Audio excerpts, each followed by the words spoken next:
So the more people are casting doubt on Omar Sadiq and saying that this man should be nowhere near the Super Eagles final squad for these games coming up this month, the more the man is continuing to prove himself and reprove himself week in, week out, scoring goals, helping his team, creating assists, and having a really fantastic evening by the end of each game that he's played.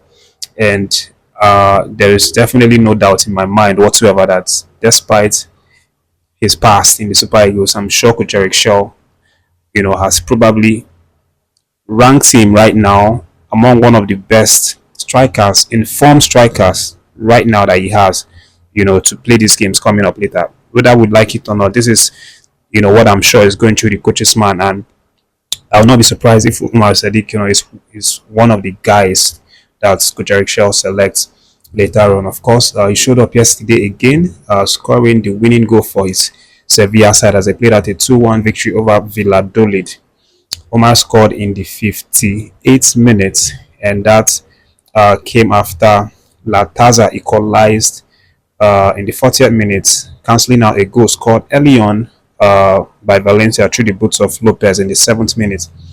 But at the end of the day, the hero of the match becomes Omar Sadiq because his goal was the one that provided them the victory for that game. And just to take a look at his performance, he played for 90 minutes, had 5 shots, which is very impressive, converted one, and he's cruising this at this point.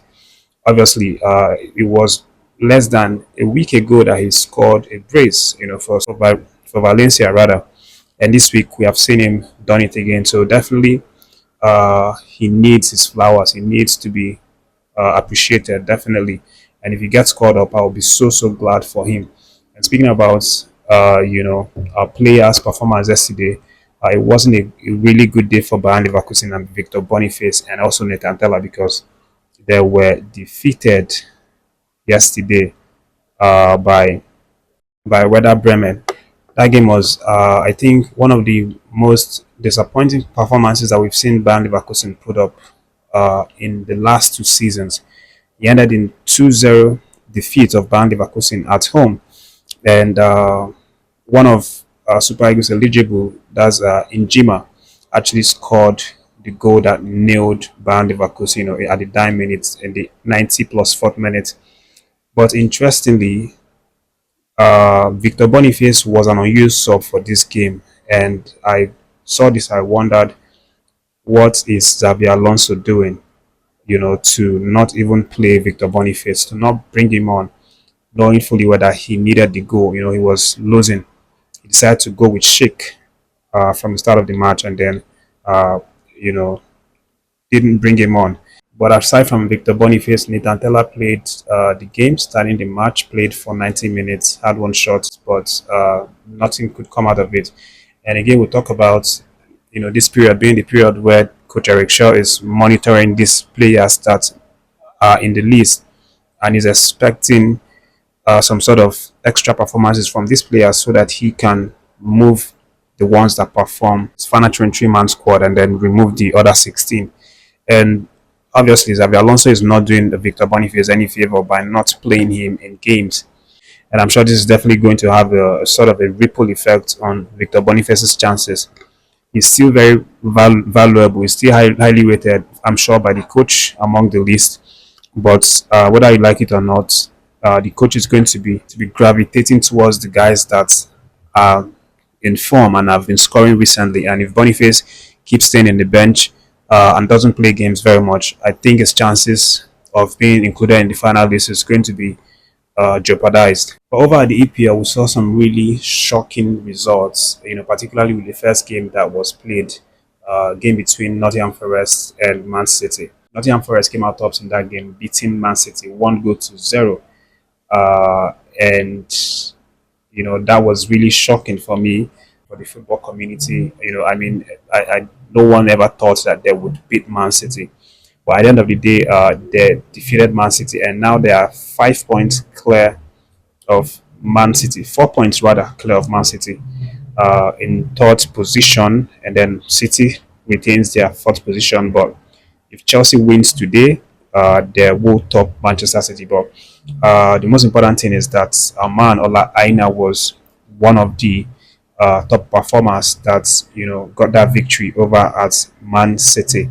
Played for 90 minutes and was a complete rock in that defense to stop Doku from creating all sorts of problems for his club side. And then moving over, guys, we saw Kevin Bassey and Alex Iwobi's Fulham being defeated by Brighton and Hove Albion. 2-1. That one ended after a really, really difficult afternoon. Fulham, who actually scored first, ended up losing that game. But all in all, great performances for Kevin Bassey and Alex Iwobi, who, as usual, started those games. But unfortunately, their ratings, were not really impressive. They barely had up to 7.0 ratings, but they're going to want to move away from this defeat, and then come back stronger from the next games. Also, we saw Southampton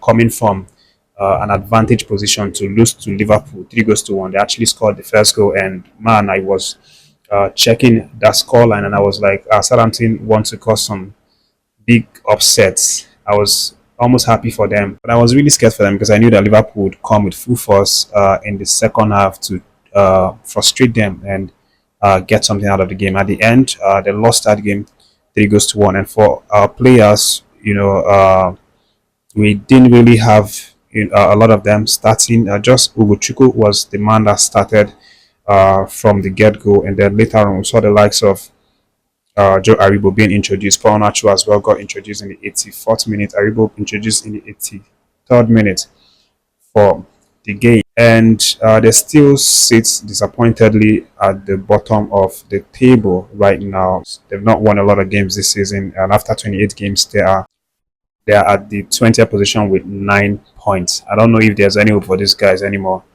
But let's leave that one aside, and let me let you know some gist concerning Coach Eric Shaw. Of course, the man is in Nigeria, as I said, so he's in close proximity with watching a local Npfl league. And as a matter of fact, he actually watched an Npfl game yesterday as he continues his search to discover talent in the local Npfl league to see if he can use those guys to augment the areas that he's looking to improve in the Super Eagles.